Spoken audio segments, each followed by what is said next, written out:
భగవద్గీత అనేది వేదాలు, పురాణాలు మరియు ఉపనిషత్తుల వంటి ప్రాచీన భారతీయ గ్రంథాలలో ఒకటి. భగవద్గీత అనేది కురుక్షేత్ర యుద్ధ భూమిలో శ్రీకృష్ణుడు మరియు అర్జునుడి మధ్య జరిగిన సంభాషణ రూపంలో ఉన్న ఒక పవిత్రమైన హిందూ గ్రంథం.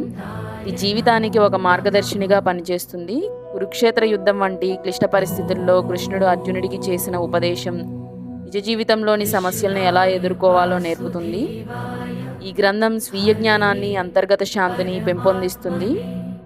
భగవద్గీత హిందూ సంస్కృతిలో ఒక ముఖ్యమైన భాగం. ఇంట్లో ఈ గ్రంథాన్ని ఉంచుకోవడం ద్వారా మనకు మన సంస్కృతిపై ఉన్న గౌరవం తెలుస్తుంది.